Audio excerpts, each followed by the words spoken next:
Hello everyone, I'm Dr. Adam Maulana. How are you all doing today? I hope you and your loved ones are always healthy and doing well. Today, I would like to discuss a method of ear care that you may have seen at spas, salons, or certain wellness centers. Ear candling, also known as ear candle therapy. Some of you may have seen how it works.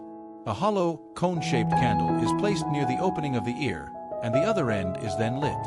This procedure is sometimes promoted as a way to help remove earwax and provide a relaxing experience. But an important question remains. Is ear candling really safe and effective for cleaning the ears?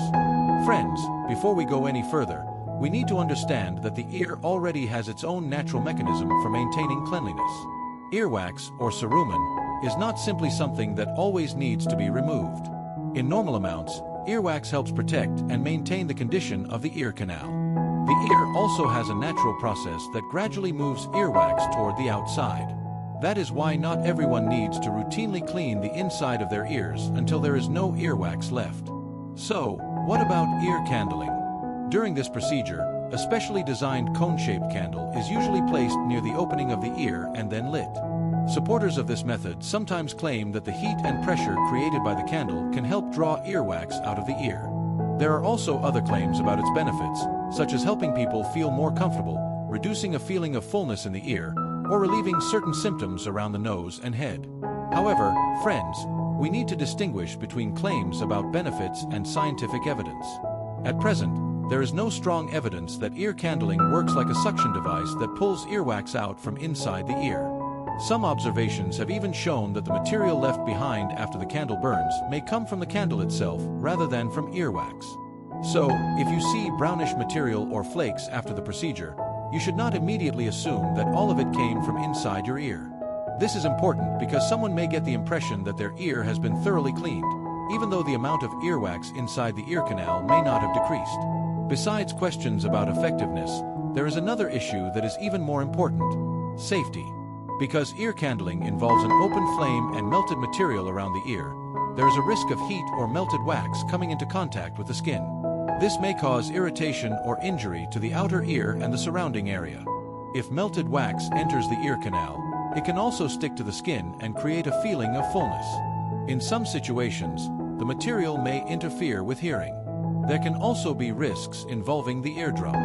The ear contains delicate structures, so inappropriate procedures may cause problems in this area. In addition, ear candling may cause irritation or discomfort to the skin around the ear. Because of these potential risks, ear candling is not recommended as a method for removing earwax. Friends, so how can we safely take care of our ears? The first thing to understand is that you do not need to clean the inside of your ears excessively.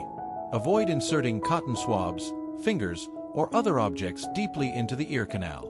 If earwax builds up and causes a feeling of fullness or changes in hearing, do not immediately try different methods on your own. Instead, consider seeing a doctor, particularly an ENT specialist.